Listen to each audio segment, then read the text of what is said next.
Tekana umunezero ntangere vyo gusubira kubana namwe banywanyi mudahwema gukurikira amakuru n'ibiganiro tubagezaho imisi yose kuri Imboneshakure ya Hejuru TV. N'umwanya w'amakuru agezweho mu gihugu c'u Burundi ku ngingo zigiye zitandukanye, tuza kwibanda ku migenera y'u Burundi n'igihugu c'u Rwanda, tugere kandi kuri politike, tugere mu budandaji, tugere ku gateka kazina muntu hamwe n'umutekano n'ibindi vyinshi bigiye bitandukanye mwewe ubutungane. Ntuze gucikwa, turaguhaye kaze aho uherereye hose. Kuri uyu wa mbere kw'itariki 8 ukwezi kwa kane 2024, abari mu Burundi badukurikiye turabahaye kaze, bari mu bice bitandukanye ku mugabane wa Afrika turabahaye kaze, n'abandi bari ku migabane ya kure namwe turabahaye kaze, ntimuze gucikwa.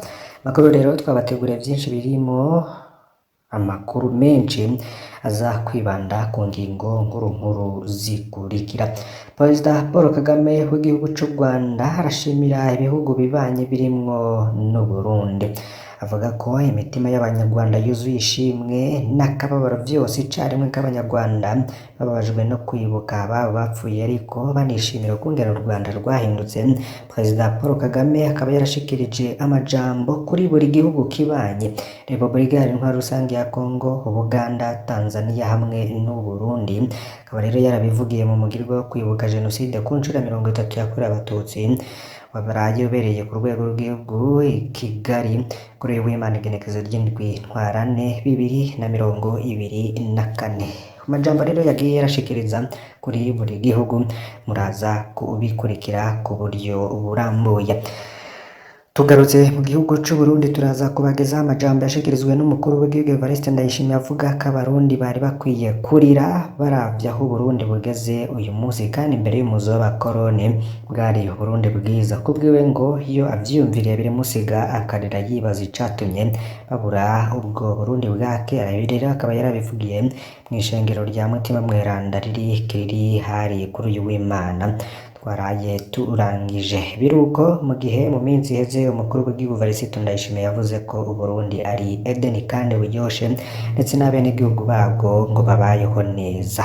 Ese uku kwivuguruza no kunyuranya mu majambo agiye arashikiriza vyoba bisigura iki? Navyo turaza kubigarukako muri aya makuru.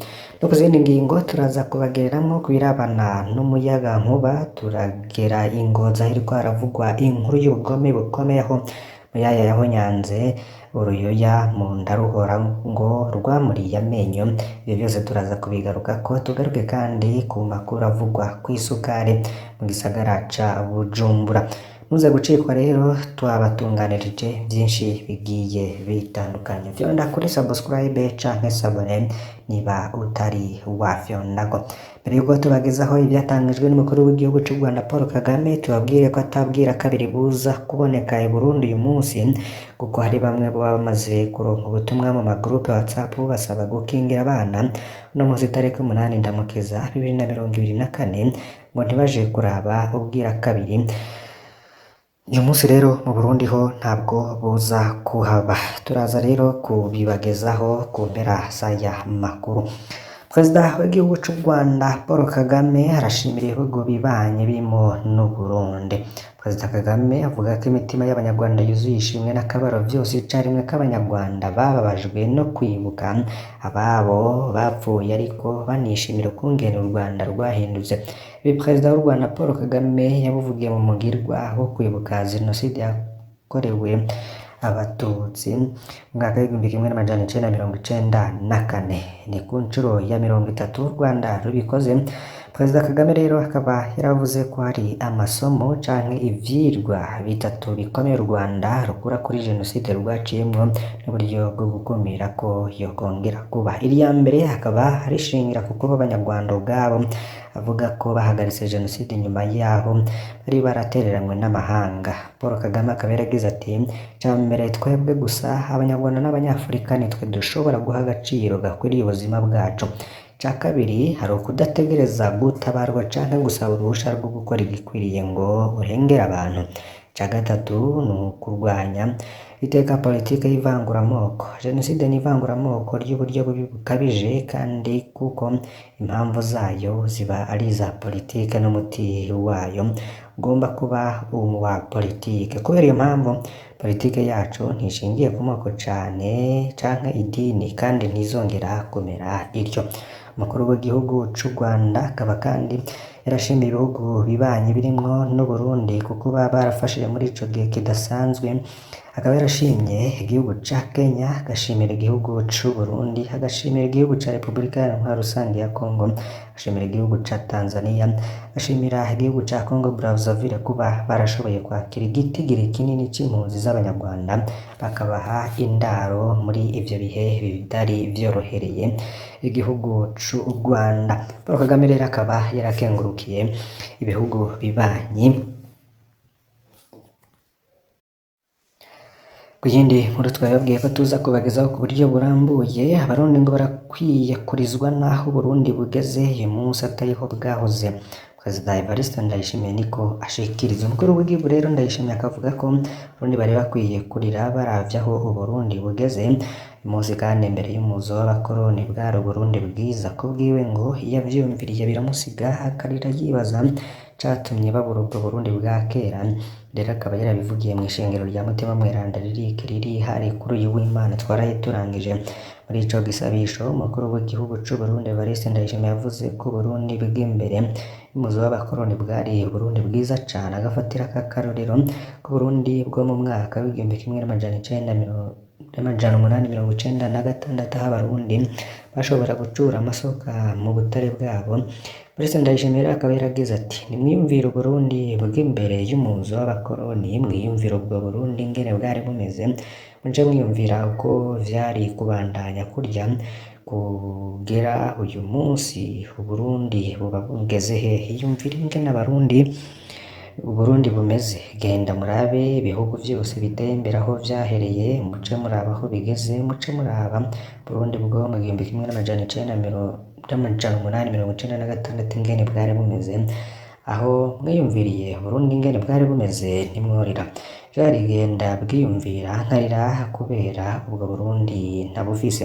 Naho umukuru w'igihugu avuga ko nta misi yari iheze mu kwezi kwa kabiri amenyesheje Abarundi ko igihugu arongoye abanyagihugu bose banezerewe kiretse abemeye kuba abaja b'igihugu c'u Rwanda, aho mbere yagiriye ko ahamagarira kuza mu gihugu c'umunezero mu Burundi. Muri uko kwezi nyene akaba yaravuze ko Burundi ari umurima wa Edeni uvurwa muri Bibiliya. Urugomero rwa Jiji Murembwe rwacerejwe no kubura ifaranga mvamakungu. Umushikiranganji Ibrahim Uwizeye niko asigura. Umushikiranganji w'ubutare n'agataka Ibrahim Uwizeye avuga ko ibikorwa vyo kubaka urugomero rwa Jiji Murembwe vyacerejwe nuko amafaranga y'agaciro canke amadavize yabuze. Ifaranga ry'u Burundi naryo rikaba ryarateye agaciro, akavuga ko hakenewe miliyoni 102 z'amadolari kugira ibikorwa birangire. Ibi rero akaba yarabivugiye mu nama nshingamateka kuri uyu wa gatanu igihe bari kwiga irizwa ryemeza imfashanyo yatanzwe n'ishirahamwe mpuzamakungu rijejwe iterambere IDA. Mu gihe rero inama nshingamateka yari iramutse yiga integuro y'ubwo bwirizwa ryemeza imfashanyo yatanzwe na IDA kuri uyu wa gatanu Ndamukiza 2020. Iyo mfashanyo rero ikaba igenewe kubaka urugomero rwa Jiji Murembwe. Umushikiranganji Ibrahim Uwizeye rero hajejwe ubutare n'agataka akaba yamenyesheje ko abafasha mu iterambere ry'u Burundi batanze miliyoni 270 z'amadolari y'abanyamerika kugira ngo hubakwe urwo rugomero, aho ibikorwa bigeze ku bice 70%. Ibrahim Uwizeye rero akaba yamenyesheje ko ibikorwa vyacerejwe nuko ifaranga mvamakungu ryabuze. Ifaranga ry'u Burundi naryo rikaba ryarateye agaciro. Amafaranga rero yaramaze iminsi akoreshwa guhera muri 2014, tuzoshobora guheraheza ibikorwa. Ubw'ivyo harakenewe miliyoni 102 kugira ibikorwa birangire. Banki y'isi rero ikaba yaremeye gutanga miliyoni 50 z'amadolari. Ibanki y'ubumwe bwa Burayi ijejwe imigambi y'iterambere yemeye gutanga miliyoni 25 z'amadolari, hamwe n'ubumwe bwa Burayi bwemeye gutanga miliyoni 25 z'amadolari. Tuje mu ntara ya Ngozi aho muyaye yaho Nyanza uruhinja mu nda ruhora ngo rwamuriye amenyo none ubu ari mu gasho. Umwigeme muri quartier Roye zone na komine Ngozi yafashe kuri uyu wa gatandatu kwezi kwa 4 2024 inkoni ahondagura umwana w'umwaka umwe yarasanzwe arira yongera muhonyanga mu nda nyaruhinja rukaguma rubogora ariko iyo nkumi ntiyagira ikigongo. Ababanye rero baratabaye nyuma yo gufata amasanamu yerekana ko ico kibondo cakubaguwe. Ivyo rero bahashitse bihutiye kujana umwana kwa muganga ku itariki y'indwi ukwezi kwa kane 2024. Umuyaya baca bamushikana mu gasho k'igipolisi mu gisagara ca Ngozi. Abajejwe agateka k'abana bo mu runini rw'abakenyezi bajejwe umutekano baviriye hasi rimwe basaba ko uwo mukobwa ahanwa. Abavyeyi b'ico kibondo rero bakaba badategera igituma uyu mukobwa yakubaguye umwana wabo mu gihe Nyamuyaye yarafashwe neza. Gushika ubu Nyamuyaye bavuga ko yakubaguye umwana kuko yamuriye amenyo. Ubwo burya ntibishika ugasanga n'imiryango yashize abana bayo mu minwe y'abakozi. Abayaya canke ababoyi bamwe bafise ibibazo vyo mu mutwe canke hari izindi ngorane zibaremereye ku mutima bakazimarira mu kukubagura abo bajejwe kubera abavyeyi ntibigere banabimenya rimwe na rimwe, maze bikazogira ingaruka kugaruka mu kwaruka k'umwana kadukana ingeso canke ingendo umuvyeyi adatahura. Ivyo ni bimwe mu bibazo rero biba biri mu ngo zigiye zitandukanye. Ikindi mwomenya nuko abakeneye isukari mu gisagara ca Bujumbura boba bariyongereye cane nkuko bishikirizwa na Jimmy Hatungimana arongoye igisagara ca Bujumbura.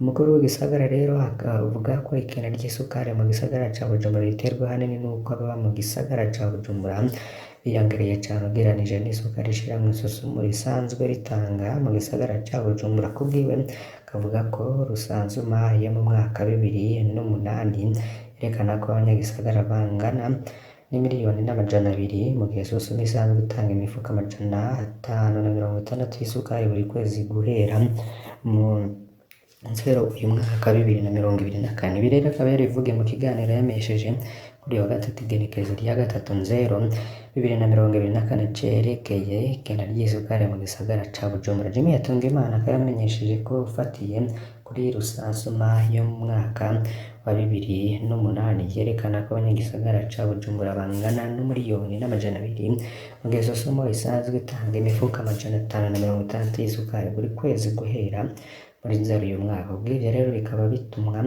abakenera isukari mu gisagara baba benshi kandi sosumo itanga isukari nkeyi. Ubuyobozi bw'igisagara ca Bujumbura bukaba bwashizeho n'umurwi ujejwe gutanga isukari hamwe na komite ijejwe gukurikirana itangwa ry'isukari mu makomine yose agize igisagara ca Bujumbura hamwe no gushika mu makaritsiye kugira bamenye ivyo abenegihugu bakeneye. Ku ruhande rwa sosumo ikaba yarashizeho urutonde rw'abafise uburenganzira bwo gutanga isukari mu gisagara ca Bujumbura. Haraciye igihe kinini rero hibonekeza ubukene bw'isukari hingurwa n'ishirahamwe sosumo mu gisagara ca Bujumbura eka mbere no mu gihugu hagati biheza bigatuma rero abenegihugu bari babayeho bagakoresha isukari bagira ibibazo bikomeye. Iyo ibonetse naho abenshi ugasanga itangwa nabi harabwe ku mwana wa mama. Nkuko twabwiye dutanguriye amakuru ntabwira kabiri buza kuboneka i Burundi uyu munsi. Nivyo uyu munsi araza kubwira kabiri aho izuba kwezi n'isi bija kuja ku murongo umwe. Ibi rero bigatuma mu kiringo c'umwanya kanaka kwezi kwizibira umuco w'izuba ntube ugishika bice bimwe bimwe vy'isi bitera umwijima kandi ari ku murango. Mu Burundi rero ntabwo biza kuhagera. Turabakengurukiye cane banywanyi bacu ndahwema gukurikira aya makuru n'ibiganiro tubagezaho. Mbasabe kugira ngo ntimuze gucikwa n'ibindi biganiro vya Hejuru TV. Imana ibahezagire.